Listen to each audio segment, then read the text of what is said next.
Come on guys, let's dive back into the world of Ever After High. I've already covered season 1 of the show and the Valentine's Day special. Now I want to dive into season 2. Season 1 was only 11 episodes long. Well, 11-ish. Some sources have weird number counts depending on if you're splitting Legacy Day up, and one of their episodes is speculated to have been for season 2, and there's a whole thing. Whatever. There weren't that many episodes in season 1, so I was able to cover it pretty quickly after I talked about Legacy Day. But season 2 changes things up. Not only starting off with a huge 3-part Valentine's Day special, but by also giving us 23 episodes. Technically 20 if we don't count the True Hearts Day 3-parter. That's a lot to cover, and I wanted to take this opportunity to go into more in-depth detail reviewing the show's regular episodes, since I was so brief when I was talking about season 1. Season 1 was good, but it mostly just introduced some of the characters to us, giving us their basic personality traits and development, things like Ashlyn's dating Hunter, Cerese's ears, etc., etc. Season 2 really started going into more unique and entertaining directions with these characters, now that they've gotten some better establishment. So let's take a look at the show proper. Each episode lasts only about 5 minutes and usually focuses on a certain gag or moral lesson to teach. You might be wondering, why do I even bother talking about the season? Why not just skip to the specials or the movies? Well, A, I really like the show. And there's a couple of episodes I want to give special love and attention to because they're really, really good. And B, because I find children's entertainment to be incredibly important. The show may be a tool used to help sell dolls, but it's also a lot more than that. Cartoons can introduce complex topics about life and society to kids, while offering meaningful help and answers to those situations. It's not just about teaching kids to mind their manners or share with others. It's things like, what do you do if you don't want to hurt your friends' feelings when you think they're going down the wrong path in life? What does it take to be brave in front of others? What does a good friend do when they see you're upset about something? Some of these are lessons adults don't always bother to consider. I'm very passionate about the impact children's entertainment has on people of all genders and ages, and I think Ever After High is a glowing example of how to do it right. So let's show it some love and take a closer look at season 2 of Ever After High.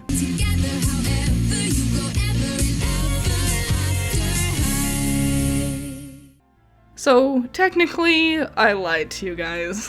I said True Hearts Day was the start of season 2, and that's actually not correct. The first part of True Hearts Day came out on January 21st, 2014, and the episode Blondie's Just Right came out January 7th, 2014. It's weird, I don't know why this episode came out first. It's not bad or anything, it's just sort of normal? I don't understand why they wouldn't just start the season with the True Hearts Day thing. Maybe it was just to give them an extra week so part 3 of True Hearts Day would land on the same week of Valentine's Day. As for Blondie's Just Right, it's neat that this episode is technically the first time Duchess and Sparrow get name dropped, so that's fun. Find my demo on the MirrorNet, it's totally outlaw.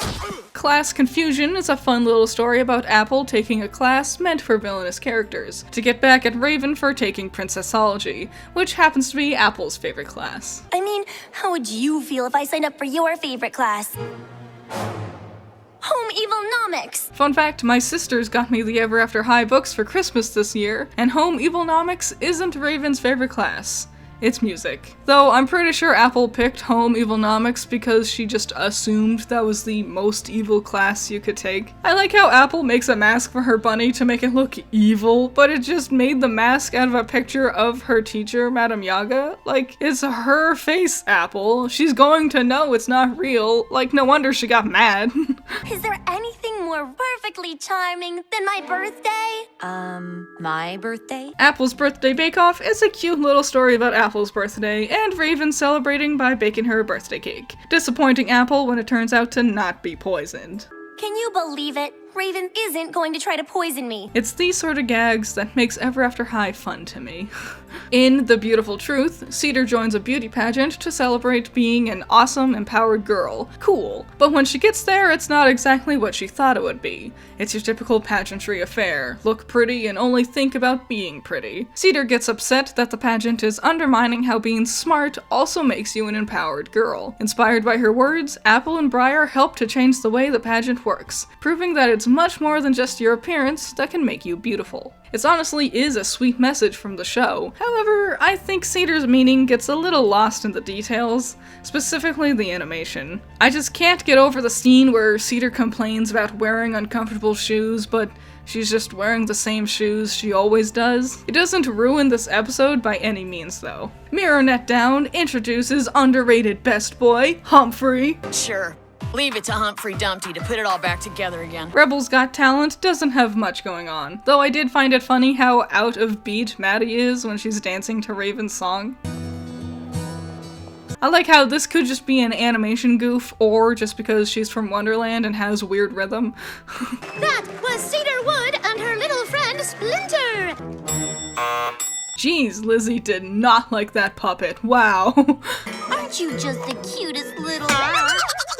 In Blondie Branches Out, the kids are assigned a project detailing their family trees. Blondie, however, doesn't seem too thrilled about it though. Later, her roommate, Cupid, shows up, and Blondie tries to fake being sick to get out of turning in the assignment. Of course, Cupid sees through her ruse, and Blondie reveals to her that she isn't really royalty. The best way I've seen it described is she's more of akin to like a mayor's daughter. She's not a princess, yet she insists on being called royalty. What if I'm just choosing the destiny I want? Wouldn't that mean that I'm a rebel? Royals make choices too. They choose to follow tradition and honor their stories. I actually really like this message. It's easy to side with the rebels in the grand scheme of Ever After High, but it's these intriguing moments here and there that show us it isn't exactly easy to be royal either. This episode made me really love Blondie as a character. Oh, it also explains how the Charmings aren't all related, which I saw caused some confusion in my last videos. And so, even though we share the same name, we are not related to the Charmings of Nottingham Forest. Who knew there were so many unrelated Charmings in the fairy tale world? Oh boy, everybody, hold on to your seats because the O'Hare twins are here! In case you don't know, I myself am in fact a twin. I really like the O'Hares because they do a good job portraying what twins are like. Most cartoons I see usually do one of two things. Either twins are literally the exact same person, same clothes, same character, same everything, or they're complete opposites. One's the angel, one's the devil, stuff like that. Ever After High is great at portraying that twins are just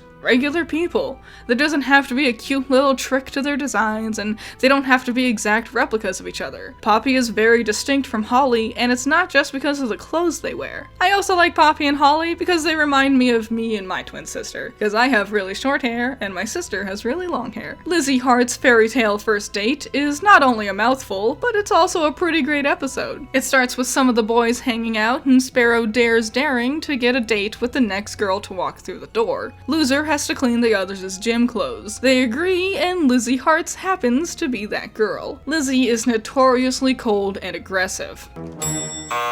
So it looks like Daring's in for a challenge. Look at that happy little walk of his. Check it out. I painted this just now. Daring, baby, this is actually one of the worst things I've ever seen. Wow, no wonder all you did was piss her off. You gave her 2 forks for no reason, her cheeks are full, yet she hasn't eaten yet. And you made her eyes go in opposite directions? Daring, hon, you're better than that. Since he's doing so poorly with her, Daring decides to give her a tour at the school. On Dragonback?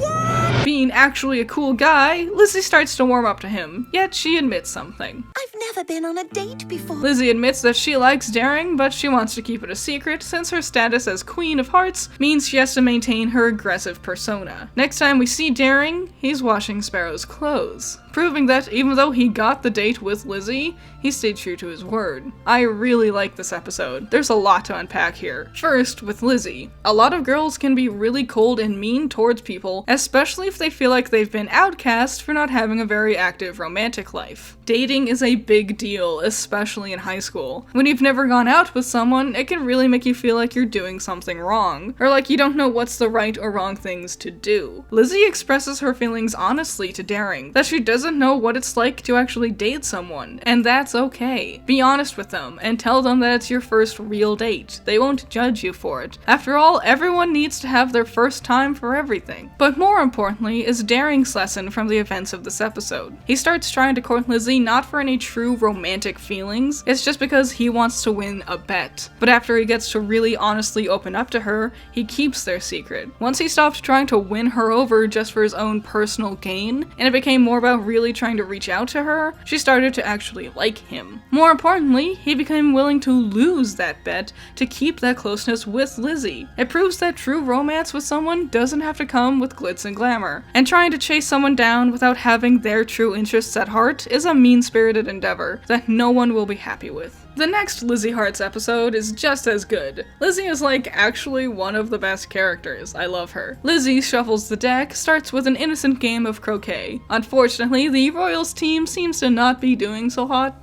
Okay, play better or off with your head! Not too thrilled with Lizzie's screaming and threats, the other girls quit. Lizzie Hearts. Royal. Magic touch. With a flick of my wrist, I build anything you can imagine out of cards. Oh, okay, I guess we're just gonna ignore the fact that you can decapitate anything with your fingers? Excuse me, can I borrow your salt? No! Off with the salt! Briar confronts Lizzie on her aggressive demeanor, and Lizzie explains that her mother gave her a deck of instructions. Rule my way, I'll be watching? Briar explains to Lizzie that she doesn't have to do these things exactly like her mom would, and it wouldn't be bad to soften up for a bit. Mother told me to follow her words, but she didn't say in which order. Lizzie apologizes to the girls, admitting that they are her true friends, and the girls forgive her, getting back to playing croquet. Off with their heads! I really like this episode. It's really funny in my opinion. Lizzie's screaming and slamming just always makes me laugh. But deep down, it's also a very sweet message. Treat your friends right if they actually matter to you. This message gets tied with the Royals' conflict really well too, by framing it as an issue with Lizzie's royal upbringing. But the final touch of her cutting up her mother's cards to reorder the words has a nice Wonderland feel to it. It's just a really sweet episode that's also a lot of fun. Between those two Lizzie-centered episodes is Apple's Princess Practice. Probably one of the most boring episodes. It just shows Apple running around helping people with their problems. In Duchess's Swan Lake, Duchess finds out that the lake she dances on has been polluted with a bunch of slime from a nearby fast food joint. She enlists the help of Hunter and Ashlyn to expose the dude who's dumping his waste illegally into the lake. Ugh. These kind of episodes are such a disappointment to me. Environmental messages in kids' cartoons are always so over-exaggerated like this. Of course the fast food joint is making green slime. Of course the guy doing the dumping is a disgusting, ugly swamp monster. Of course his work conditions are vile on top of that. I think an environmental message would be a lot stronger if it was framed a bit more realistically. Like people not recycling, or how excessive plastics can end up in lakes and overfilling the dumps. Something realistic that we might actually see that kids can understand. Because a kid's not gonna wander into a restaurant and see big green gross slime monsters dumping waste illegally at the back of the windows. How about this? Let's rewrite this episode real quick. Duchess is dancing around her lake when she slips on a bunch of little plastic bags, which is blowing into the surrounding lake. She takes a closer look and realizes they're from a local fast food place, where they're packaging their straws and plastic silverware in more plastic bags. Duchess explains to them that all their excessive plastics are polluting her lake, where the owner of the place explains that they don't really know what they can do to help fix this problem. After Raven and Dexter turn her down, Duchess ultimately enlists the help of Ashlyn and Hunter, where the three brainstorm different ways to help solve this problem. The three kids give a presentation to the owner of the fast food place, Headmaster Grimm, and Apple, offering 3 different ways to fight pollution. Ashlyn suggests changing the straws and silverware into something biodegradable or reusable. Hunter suggests putting up more recycling bins with easy-to-follow instructions on how to properly sort your recyclables. And Duchess suggests having a volunteer group go out monthly to pick up any extra trash. Apple excitedly approves of all 3 ideas, and we finish the episode with Duchess happily dancing across her lake, picking up trash as she goes, with the help of Raven, Dexter, Ashlyn, and Hunter. The episode ends with Hunter and Ashlyn talking about how it's odd how Duchess's mood changed once it came to saving the lake. I know it's not perfect, but it would frame the concept of saving the environment in a much more realistic way. After all, it's not like the people polluting the world are always going to look like ugly trolls, and my idea would at least offer more valid answers on how to actually help stop pollution, rather than what the show proper had. Cerise's Picnic Panic is a cute little story about Cerise visiting her mom and dad, and trying to keep their secret from Hunter, who misreads the situation. It's really neat seeing some of the parents of our characters here. The beast has been vanquished. Thanks, you're the best. All in a day's work for a hunt. Kitty's Curious Tale has the narrators debating on whether or not Kitty counts as a royal or a rebel. As a fan of the narrators' antics, I find this episode to be a lot of fun. Next, Cupid comes clean, kinda. Cupid realizes Dexter and Raven have massive crushes on each other. So even though she's interested in Dexter, she decides to tell them both about their feelings for one another. Unfortunately, neither of them actually hear what she says, and the episode ends with nothing actually developing. Ugh. I think dragging out romance plots like this is always such a bore. Like, just date! Ask her out already, jeez. At least the episode was pretty funny with its wacky antics. Best Feather Forward has Apple helping out Humphrey, who insists he pays it forward. He ends up helping Duchess pass her music class by performing a ballet in place of singing. It's a nice little episode. Paying it forward is always a good lesson to be reminded of. But for the last episode of season 2, I wanted to tell you about my favorite episode in the whole series, Maddie's Hat-tastic Party. Maddie leads a handful of her friends into the woods where something is clearly making her upset. Wonderland Grove is dying because they need more magical madness to rejuvenate it. So what do? Madden up, people! Maddie's idea is to throw a Wonderland-style tea party, which involves everyone getting new outfits. So yeah, this episode is just to help promote the Wonderland Tea Party doll line. But like, whatever, who cares? They really could have been much more lazy when it came to promoting these dolls, but the fact that they've gone with a plotline that's actually pretty dire gives the episode a much more gripping edge to it. I'm not sitting here thinking, oh, this episode is just one big commercial. I'm just having a lot of fun with this quirky little plot point. It's also nice how the different characters get Wonderland-themed outfits. The boys' more proper attire sells the idea that it's a tea party, which is an event that often has people getting dressed up. I love how all the girls get little hats, and their hair accessories and their dresses all feature something Wonderland-themed, or at least tea-themed. But probably my favorite aspect about these new looks is the pop of color in all the girls' hair now. Specifically, the purple in Cedar's hair and the pink in Apple's hair looks amazing. These new outfits isn't enough to help the Wonderland Grove though, so Maddie suggests they start dancing. Look at that happy little dance of his. You guys, you have to dance Wonderland style!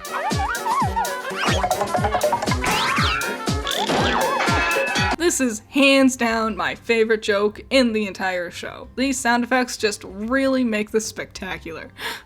They're super close to fixing the grove, and Maddie insists Cerise starts dancing too to help. However, Cerise is super shy and really unsure of herself. Raven gets an idea and whispers something into Cerise's ear, encouraging her to take charge. Cerise musters up the courage and takes off her hood, revealing her ears. Everyone seems stunned, but Maddie and everyone thinks that they're just fake ears to help push the madness back into the grove. Anyways, it works, and the grove is back to normal, and all the kids dance to celebrate. What makes this episode my favorite is it the fact that all the jokes land for me, the amazing new outfits, the actually dire circumstances around the events of the tea party. I don't know, I just really like it because it's a lot of fun.